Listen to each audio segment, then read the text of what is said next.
This is Unmasking Justice, the series on Silent Screams Loud Strength. Today we're talking about impartiality, why neutral courts still produce imbalance. A neutral court can still produce an equal result. Good day and welcome to Silent Screams Loud Strength, Unmasking Justice series. I'm your host, Samantha. Today we are stepping into one of the most important and most misunderstood principles within the legal system: impartiality. We are told that the court is neutral. We are told that judges are objectively. We are told that the law applies equally. And on paper, that is exactly how system is designed to function. But in reality, it tells a different story, because neutrality in practice does not automatically produce fairness. And today we are going to examine why. In previous episodes, we have already established two critical truths: that process can become power, that financial information can be shaped, structured, and distorted. Now we connect those truths to neutrality, and we ask a question that goes to the core of the justice itself. What happens when neutrality operates inside unequal conditions? Neutrality is not fairness. If the conditions are unequal, neutrality is not fairness. If the conditions are unequal, neutrality is not fairness. If the conditions are unequal.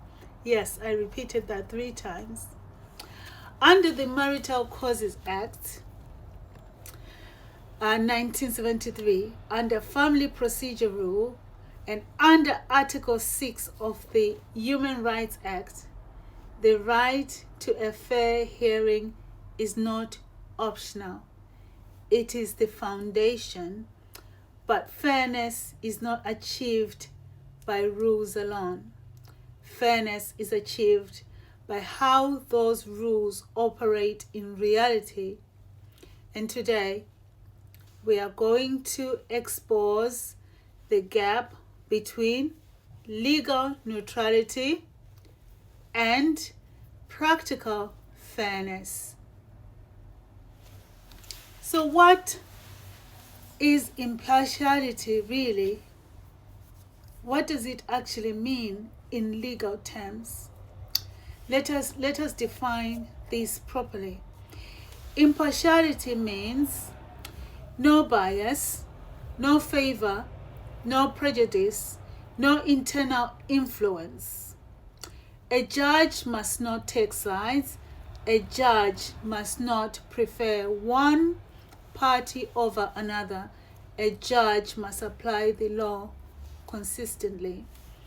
This is impartiality.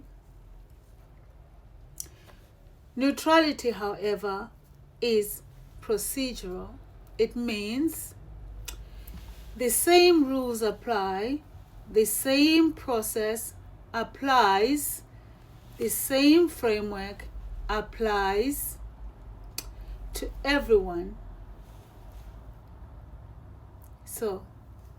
But here is the critical distinction. Procedural equality is not substantive equality. I say that again. Procedural equality is not substantive equality. Procedural equality is not equality. Because applying the same rules to people in different conditions does not produce equal outcomes. It produces a predictable imbalance. Okay, so let's make this clear so it's easier to understand. Two people enter the courtroom. One is resourced, presented, informed. One is exhausted, unsupported, and in navigating trauma. The court is neutral. The rules are identical, but the outcome is not equal. So under Section 25 of the Marital Causes Act 1973, the court must consider all circumstances. But if one party cannot present those circumstances properly, then neutrality cannot correct that gap. Neutrality simply processes what is received. So, where imbalance actually becomes imbalance. Okay, let's start from there. Imbalance does not start in the courtroom. It starts before the courtroom. Resources. One party has a legal team, financial expertise, strategic advice. The other has limited support, limited funds, limited understanding. The court remains neutral. But presentation is not equal. Presentation is not equal on both parties. Capacity is not equal. So knowledge, however, one party understands the procedure, timing, strategy, evidence, thresholds. The other party is learning in real time. Okay, now let's introduce trauma to this situation.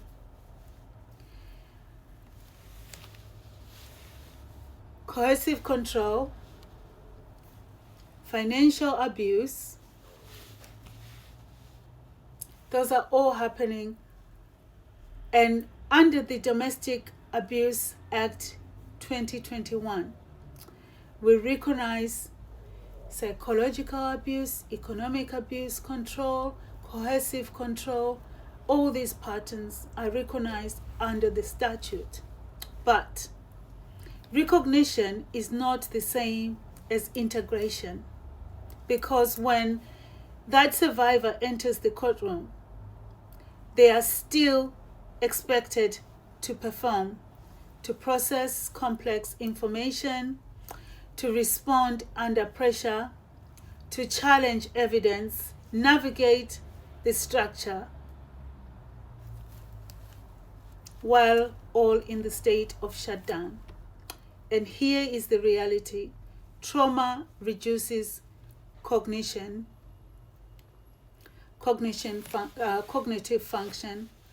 Control erodes confidence. Abuse disrupts participation. Neutrality does not adjust for that. Neutrality assumes capacity. Capacity on one party can prepare, can analyze, can respond, can engage fully. The other is fatigued, overwhelmed, in survival mode, possibly experiencing shutdown. Neutrality treats both the same. but they are not the same.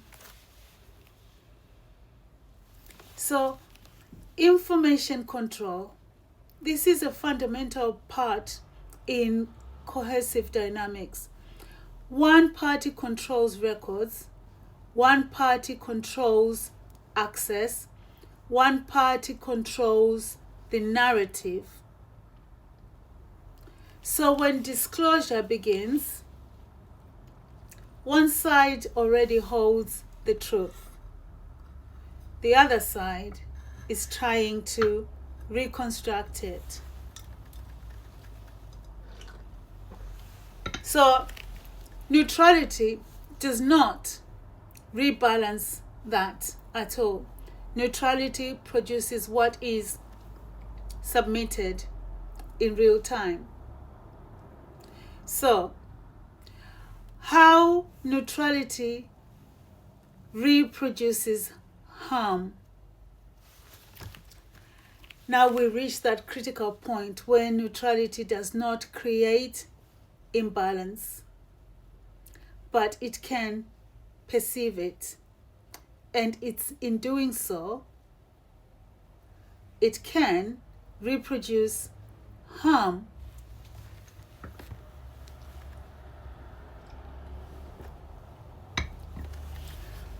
Outcomes reflect strength, not merit. The stronger presentation wins, not necessarily because they have stronger truths. No, it's because they are resourced. Because court decides on evidence presented, arguments made, the structure followed in that hearing. So if one side presents better, they are more perceived to be telling the truth, even if they are not truthful at all. It's the presentation that counts before the court. So the disadvantage becomes permanent. Once a decision is made, assets are divided, financial future are set, security is determined. If that decision was shaped by imbalance, then that imbalance becomes embedded. The illusion of fairness. This is the most dangerous part of the whole process within the family court. The system appears fair because rules are equal, judges are neutral, process is followed. So, but that equality in form does not mean equality in reality. I'll say that again. Equality in form does not mean equality in reality. And then that illusion persists. Reform is delayed because the system looks functional. The system looks effective. From neutrality to real fairness. So what then happens? What must happen in order for these situations to be resolved or to move beyond passive neutrality within the family court? Under Article 6 of the Human Rights Act 1998, we have equality of arms, not a symbolic equality, it is a practical equality. Under FPR 3A, Practice Direction 3AA, the court must address vulnerability. But here is the gap. Recognition exists, in one form, application varies on another.